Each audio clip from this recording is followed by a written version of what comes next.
Well, so it appears that this fated day has finally come, Rosella. Yep. The Wuthering Waves 3.4 Cyberpunk Collab livestream is finally here. You know, I remember hearing about this getting announced around a year ago. And now it's finally here after the long wait. Yeah, and from the teaser trailer we got around 2 weeks ago, it's looking to be really promising so far. I mean, we have the actual Night City design in the game, while the Fate Starfail collab gave us a copy and pasted version of what is supposed to be Britain through Fëanor's homeland, along with some Temu servants. Speaking of which, Star Rail is apparently doing a part 2 of their Fate collab in 4.4 with Reen Tosaka and Gilgamesh as the playable characters. It's about damn time. I just know Braxophone was the most excited after hearing about this, since he's also a fan of Reen and the Fate series. Hey Rihanna, it's nice to finally see you in the garden. Well, it's nice to finally be in one of your videos, Rosella. By the way, Solana and a few others will be joining us soon. Awesome! Hannah will also be joining us in a bit, and I spoke with my sister about it, and she's finally able to join us. That's amazing! You know, it was also about time May finally joined you guys. Yeah, she's usually really busy with her job as a fashion designer, so it hasn't been easy to plan a good schedule. Fortunately, I'm off for the whole weekend as usual. Plus, I'm the most free that I've been in a while, since I don't have any plans with some family or friends at the moment. Hey May! It's always a pleasure being able to speak with you again. Also, it still amazes me to this day how much the two of you resemble each other. Exactly! And also the fact that she speaks perfect English as someone who was born and raised in China. Well, as the four of you know, one of the best ways to learn English is through watching movies and TV shows. So I naturally picked it up through hearing them talk. Now that you bring it up, sis, Huolong also speaks perfect English despite living for so many years as the Chinese Dragon of Fire. Yep. And you can also say the same for the Jade Rabbit's sister, Mengshi, who I had the pleasure of meeting a few times. And Miyoji, despite most of what we know about her being mysterious, other than the fact that she's been Hoyoverse's mascot since the beginning. Come to think of it, it's been a while since I last saw Ziyue. Should we try inviting her to the server? Well, I messaged her earlier, and she once again won't be able to join us since she went on another date with a person that she met not too long ago. Well, luckily I'm here in her place. Wait a minute. Am I tripping right now? Is that really you, Miyoji? Why do you look completely different all of a sudden? Well, about that. This is how I usually look without my mascot outfit. I'm no longer Hoyoverse's mascot, by the way. I finally had enough of the bullshit I've been putting up with for so many years as their servant after the whole Genshin version 6.6 meltdown. And just to let y'all know, if you guys end up seeing my face on their promotions again, just know that I told the greatest hacker in the world, aside from my cousin Lucian, Silverwolf, to cover for me through AI. I'm done acting as a weak puppet who hardly gets any fucking respect from her coworkers. As of right now, I just want to be known as Miyuji Kazlana, the avatar of Kronos, the Greek god of time. Oh, so now it makes more sense. You must have used that power to make yourself look so young for all these years. Also, come to think of it, wouldn't that take a huge toll on your health? Yeah, I imagine it would have an effect on your lifespan. While you may be right, Hannah, all I can say is that the consequences aren't as dire, since it has a limit to how long I can delay my aging for, which happened to reach its limit. So if anything, I'm able to live slightly longer than normal humans. I understand you guys have some more questions, but it would be best to save this conversation for another day. Anyways, I'm really looking forward to Wuwa's Cyberpunk collab, which has a lot of potential to top Shitrail's Fate collab. Of course. Rosella and I were just mentioning how Kuro was able to design the Cyberpunk city, but Star Rail once again did the bare minimum and gave us a copy and pasted excuse for Britain. Well, about the Temu servants that they decided to go with, I believe that could have been due to licensing issues we had behind closed doors, so we couldn't use that many of their characters. But how the hell are they gonna give Lancer a playable model just for him to be an NPC? And don't get me started with the story. This is exactly why I tried pitching to Da Wei that Xiaoji should have been fired a long time ago. Now that you bring it up, Miyuji, I'm starting to think Genshin secretly hired Xiaoji to write the second act of the new Sumeru Archon quest, since it was way longer than usual. Oh, for sure, Solana. Even for someone like myself who loves reading, there was way too much going on with both of the quests, and also the ending where everyone gets together should have been its own separate quest, since it was the most unnecessary. The part where Kale and her friends visit Mondstadt should have easily been its own extended story quest, or at least part of an event. And speaking of which, whatever happened to Hangouts? She should have already had one by now. I mean, we had the event from 3.0, which was the closest to her having a story quest. But new players aren't able to play it like the rest of the older events. Oh yeah, that was where we first got Kale for free as a way to introduce Dendro, which was a brand new element back in the day. But unfortunately for her, the Traveler is a way better version of her, since his burst has a longer range with special effects depending on the reaction. Plus, he was considered meta only till Nahida first came out. And afterwards, she became free through clearing one of the early Abyss floors. But 3 years later, they made an event where a free copy of her was given to us at the worst possible time.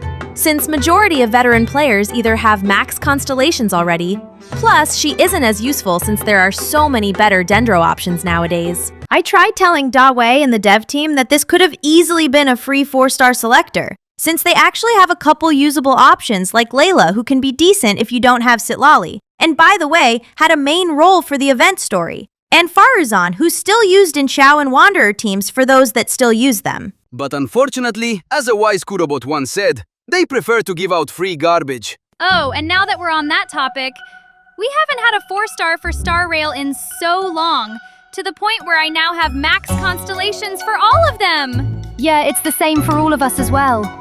You know, Wuwa also has the same problem, but they were at least decent enough to give us Booling alongside Chisa's first banner back in 2.8. It still surprises me to this day how quick Chisa has gotten 3 banners so far, since she's been getting one every 2 patches up to this point, which is something even Star Rail hasn't done yet. But at least it's better than having to wait over a year for certain characters. And also the Wuwa anniversary with the amount of pulls that we've gathered, despite not giving everyone a free 5-star selector, was a big help for us getting started with our 2 teams. However, we still have a long way to go. By the way, we'll be getting Rebecca for free as compensation, who is looking to be a nice best-in-slot support made for Lucy. By the way, as this video is being recorded, we haven't finished watching the anime yet. Oh, you don't need to worry, May.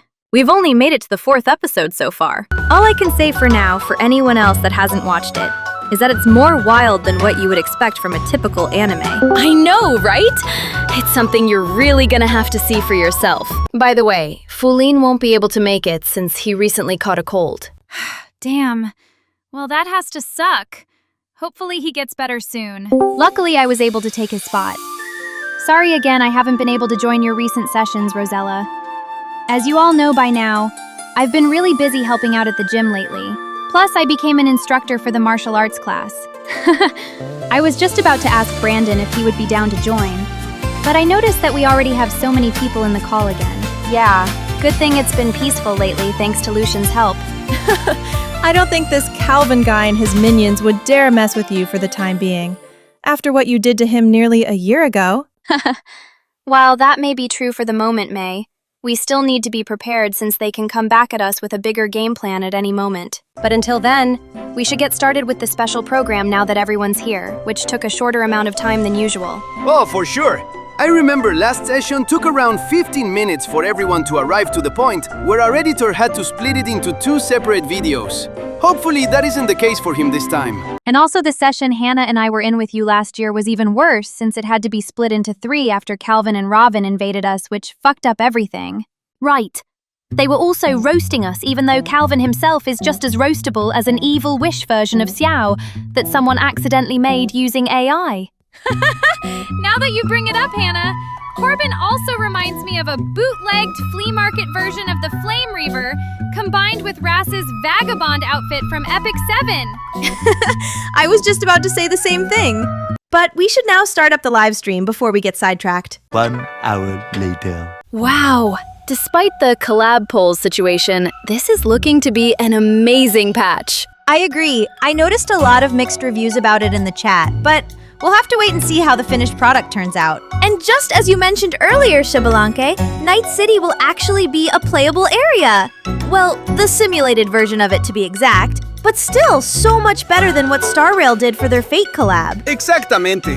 And we also have some enemies from the anime along with it. This is how you make a collaboration. However, for the collab polls, I remember Epic 7 did something similar during their Aspeya event 3.5 years ago. where you were at least able to use the event currency that you were able to get through grinding the event story while using the regular pulls at the same time, which is what I was hoping it would be like. Oh yeah, I remember when that K-pop group collabed with them through their playable avatars. Furina used to be a broken tank, who's known for her defense scaling fixed damage for a while. Her signature artifact, before it got re-released under a new name last year, is really OP for any knight that scales with defense, with the extra damage it does after a successful hit. At this point, it's safe to say that they're never getting another rerun banner, since Aspia at this point doesn't feel like it's necessary. They also did the same for Amelia's Light Cone from the ReZero collab, which is one of the most OP out of all the ones for Soul Weavers, and Benimaru's from the Slime collab rerun where he became playable, which haven't had reruns for nearly 3 years. Oh yeah, that's the artifact Strays normally uses for setting up his ult. But enough about that for now. We're also getting a polling event where you can get some free collab currency along with 2 free copies of either of the collab characters at 2 separate amount of times after a certain amount of pulls, which they didn't specify in the live stream. By the way, I just checked the website and it shows the actual amount. So at 160 and 420 pulls, we'll be getting the copies for either of the 2 characters of our choice, along with 30 collab pulls in total. Also, we'll be getting a daily login, which gives a total of 15 free pulls for the collab banners for 10 days. And they'll also have a shop for their own elusive coral, which gives less than the usual afterglow corals when you pull on the collab banners. So far this looks concerning since the Fate banners use the normal pull currency. Yeah, I'm starting to understand where you're coming from, Shui. I can see Hoyo getting blamed more if they were to pull the same exact thing. You know, Wuwa slowly started showing signs of them becoming more predatory after 2.0. If I had to guess, this must have to do with Hoyo's success, since they've been trying to outdo each other for 2 years. I understand it's good to have a rivalry since they push each other to improve, but for Hoyo's case, this made them even more money hungry with the amount of OP characters that they've been adding, along with 2 endgame modes that benefit mainly from the amount of characters from specific elements that you have, and having specific character mechanics to clear the higher difficulties. And we definitely don't need to mention them not wanting to make money at this point, since we all know how that turned out. Oh, by the way, the 2 banner outfits for this patch in Miliastra Wonderland remind me of Robin and Sunday. Well, the female character at least is more of a combination of Robin and Castorise. Oh yeah! I also remember seeing an outfit that looks like Hyacine months ago during 6.4. Oh, I know exactly what you're referring to, Rayana. I remember Fulin and I coming across it randomly in the lobby as we were trying out the Abyss, game modes for the playable characters. Also, there's gonna be a challenge where we fight the main boss while trying out the 2 collab characters in different teams, which is always nice for helping players decide if they want to pull for them. Plus, this is where we're gonna get their Echo, which is surprisingly only a 1-piece set.